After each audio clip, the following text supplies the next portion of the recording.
Welcome to Frances Reads her Bible. Today I'm moving on to Judges chapter 16. Judges chapter 16 is about Samson and Delilah. We look at Samson, the prophecy about his birth. One thing of interest is that Samson, Delilah won't be the first Philistine woman he had a thing for. Samson, because according to the previous chapters, God made Samson attracted to the Philistine women for a reason. He actually married a Philistine woman or Philistine woman, but he didn't get to the end. Something happened, there was a quarrel.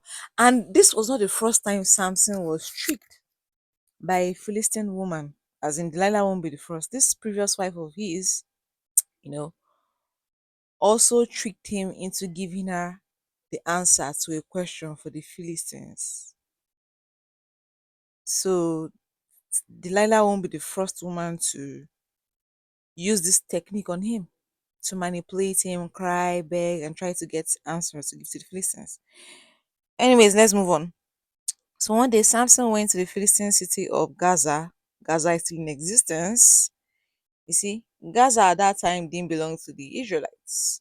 Yeah, because remember, Gaza was part of the land of Canaan, and now the Israelites came into Canaan and took over. But some people, they didn't drive out everyone. The Philistines were there, and now they are being held as slaves by the Philistines. They are serving the Philistines. The Philistines were now ruling over the Israelites in the time of Samson, which was why Samson was born, that prophecy, because they've been crying to God for help, and then God now sent Samson. So one day, Samson went to the Philistine city of Gaza where he met a prostitute and went to bed with her. People of Gaza found out that Samson was there, where they were always looking for him. So they wanted to kill him, but Samson stayed there only till midnight because they thought he was going to come out in the morning. He escaped. He escaped by taking hold of the city gates and pulling it up, doors, posts, locks, everything, like the whole cement, granite, gravel, everything that he was iron. He was too strong. He pulled it, put them on his shoulders, and carried them far off to the top of the hill overlooking Hebron because the gate was locked. So he escaped that way. After this, Samson fell in love with a woman named Delilah who lived in Sorek Valley. She was a Philistine. Philistine. The five Philistine kings went to her and said, "Trick Samson into telling you why he is so strong and how we can overpower him, tie him up, and make him helpless. Each one of us will give 1,100 pieces of silver." So Delilah was expecting 5,500 pieces of silver for delivering Samson to these people. Like I said, Delilah won't be the first Philistine woman that tricked Samson.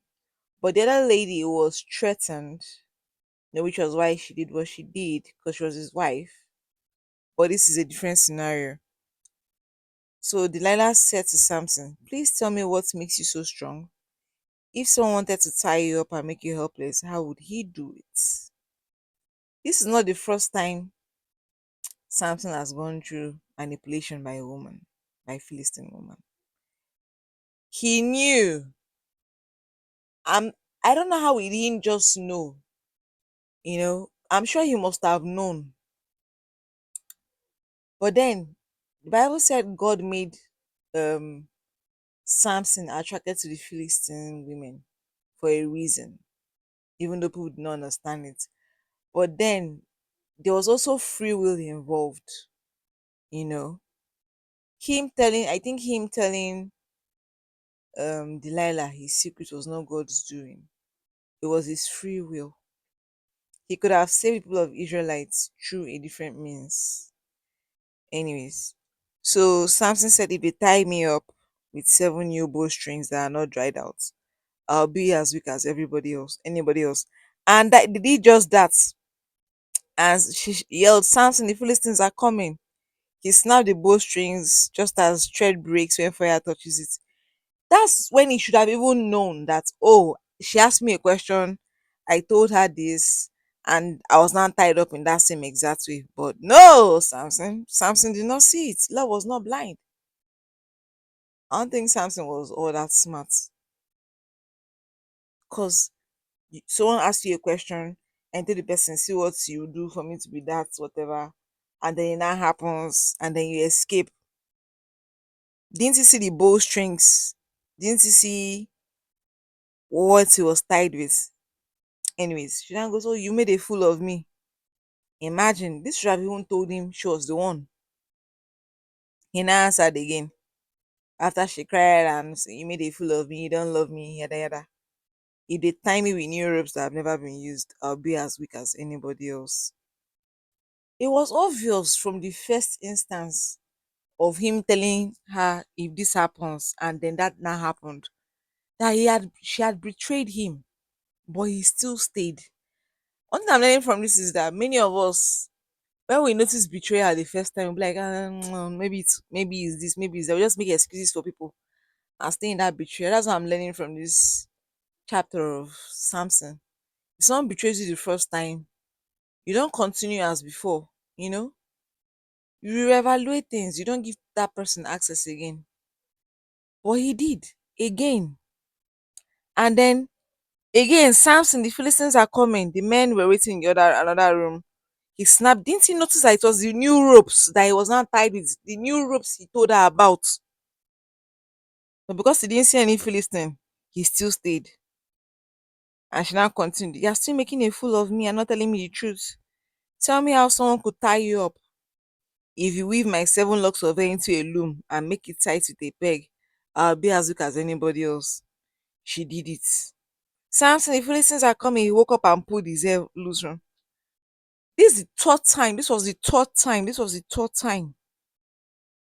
He should have known, but he stayed with someone who betrayed him once, twice, 3 times. He should have known she was testing him. Because you say new thread, you see new thread. You say this, and then she now went on to manipulate him some more. How can you say you love me when you don't mean it? You've made a fool of me 3 times, and you still haven't told me what makes you strong. How did he make a fool of you if it's just the two of you in the room? Like I said, I don't think Samson was all that smart. People say love is blind, but this was 3 times of betrayal. She will shout, oh, they are coming. You will see it's that same thread, that same thing you told her. And your brain did not tell you, your thinking faculties, your wisdom, the intelligence you have didn't tell you, oh, there's something off here. I just told her this, and now I'm tied up with it.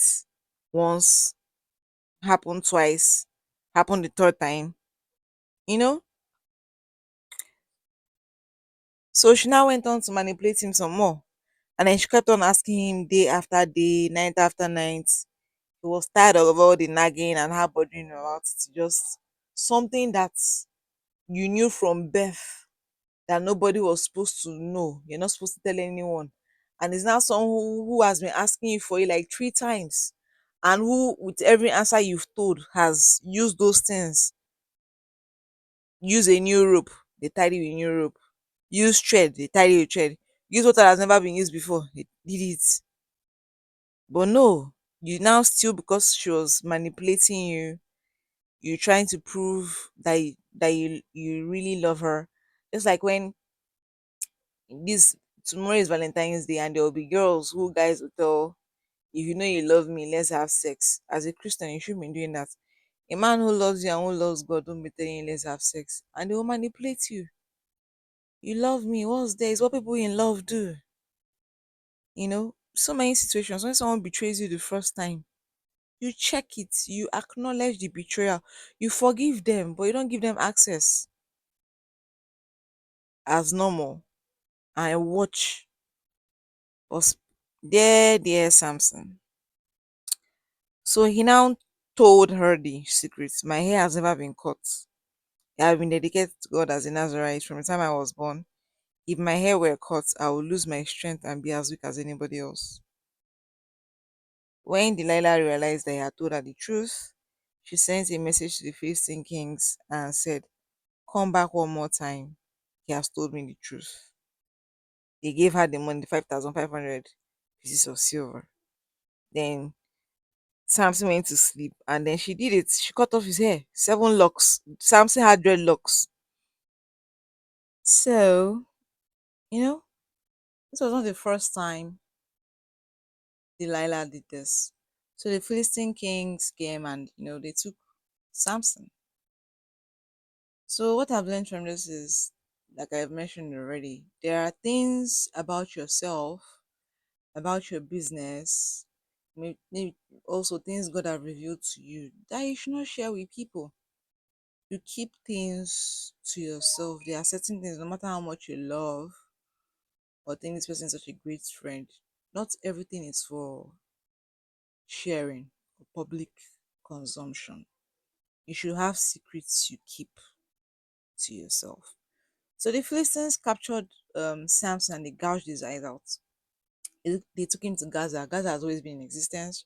Remember, Gaza was in the land of Canaan, and the Canaanites lived there. But God wanted to give the land of Canaan to the Israelites, and He asked them to kill everybody in Canaan, but they disobeyed and kept some people as slaves. So now the Philistines were masters to the Israelites. The Israelites were now servants or slaves, were now being governed by the Philistines. So, and Gaza is still in existence today. Is that same Gaza? It's still that Gaza. Anyways, Samson's hair started growing back in verse 22. The death of Samson. The Philistine kings met together to celebrate, offer great sacrifice, thank their God Dagon. Oh, our God has done this for us, giving us victory over our enemies. Samson, because Samson had killed so many Philistines, he was a thorn in their flesh for about 20 years now. You say, call Samson, let him entertain us. I wonder how he was going to do that. He was blind. Did they strip him naked? Were they flogging him? Were they doing things to him, weird things? So they brought Samson out of the prison, and made him entertain them. They made him stand between the columns. When people saw him, they rejoiced, thanked their God, and whatnot. Yeah. So Samson was now an object of ridicule. I'm sure at this moment, he was regretting, Delilah asking himself why he didn't listen the first time she did that. Buy new ropes, she bought new ropes. Do this, she did that. Do this again, she did that 3 times. She showed who she was. She didn't deceive him. She showed who she was twice, and he still stayed. So Samson said to the boy who was leading him by the hand, let me touch the columns and hold up the building. I want to lean on them. The place was crowded with men and women. All the 5 Philistine kings were present, and there were about 3,000 men and women on the roof. As that stayed at 3,000 men and women were on the roof, but down, not on the roof. They were like more than 3,000 men and women, Philistines, watching Samson. So giving us figure of the people on the roof is to tell you the amount, like you cannot imagine people that were down, not on the roof. Then Samson prayed, Sovereign Lord, please remember me. Please, God, give me my strength just this one time more, so that with this one blow, I can get even with the Philistines for putting out my 2 eyes. Then he took hold of the 2 middle columns holding up the building, one hand on each column, and he pushed. Let me die with the Philistines. I wonder if he hadn't said, let me die with the Philistines or Philistines, if he would have been alive, he would have survived. But God heard his prayer, and Samson died. The building fell. It fell on the 5 kings and every. That's the day that it fell on people that were down. Now imagine people that were up, that now tumbled with it. Damn. Pardon my French. So Samson killed more people at his death than he had killed his whole life. And Samson had killed thousands of Philistines. This was not the first time. That's that in total, maybe there were like 10,000, 20,000 people that he killed.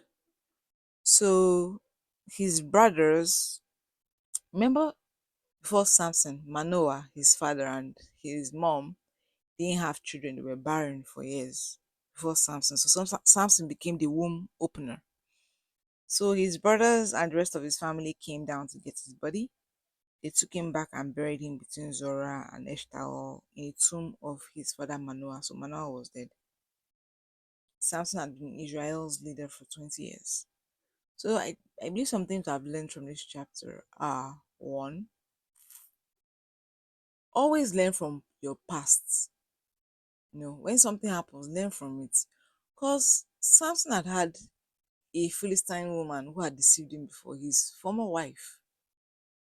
Dog and dog and dog, cried and cried and cried for him to give her a secret of his. And this repeated again with Delilah. This now cost him his life. Two, when people show you who they are, believe them. Don't make excuses for people. Delilah betrayed him once. Oh, tie me with rope. That's about my strength. Oh, use new this. Oh, thrice before the fourth one that cost him his life. When someone betrayed, that's leading to 2.2b. When someone betrays you, pay attention. You don't give that person full access or continue as things were. You pay attention. Number three, there are things you do not share with people. No matter how much you love them, no matter how much you think they love you, there are some things that should be private. Even if they are family members, there are some things, maybe God reveals something to you, or the secret to your wealth, or the secret, you keep things to yourself. Not everything is for public consumption or for another year. A secret is no longer a secret when it is shared. If you don't want people to know about it, don't tell anybody. Because that person might have another best friend and he will tell that other person. Things like that. Then four, God is a God of second chances. God, when we, even if you've missed alignment with God, God can realign you and bring you back into alignment with His purpose for your life, no matter what has happened. That's what happened when Samson went back to God and asked for forgiveness. Lord, please remember me. You know, God, because Samson's life purpose was to save the Israelites from the Philistines. So now he had killed the five Philistine kings and thousands of Philistines. So yes, Delilah didn't deceive Samson. She showed him who she was once, twice, thrice, testing him. Don't let people manipulate you. I think I should put that as number five. She cried, "You don't love me, you don't love me." And tomorrow is Valentine's Day. There are so many people who their partners, men and women, will tell them, "If you love me, let's have sex, let's fornicate, let's commit adultery and whatnot." The person who fears God won't ask you to fornicate. That's manipulation. So don't fall for manipulation and run from manipulative people. They do not mean well for you. So, as always, I'm not a pastor or any of the positions in the church. I'm just a Christian reading her Bible, and I hope it helps you read yours too. So, these are my thoughts on Samson as imperfect as they are. May God bless you, bless us, keep us, and may His light continue to shine upon us. Tomorrow is Valentine's Day. Don't forget, Valentine is not just for eros. There are different kinds of love, but there's also familial love, and other kinds of love. Show love to people around you, not just to your boyfriend, girlfriend, wife, husband. Remember your family members, remember your neighbors, remember the strangers on the street, people in the orphanages. Love people. And do not forget yourself. You also need to love yourself, because you need to be able to love yourself to be able to love other people, which is why Jesus said, "Love your neighbor as you love yourself." If you don't love yourself, you can't love your neighbor. So tomorrow is not just for eros, that's erotic love. So till next time, this is Frances Reads Her Bible with me, Frances Kiki. Goodbye.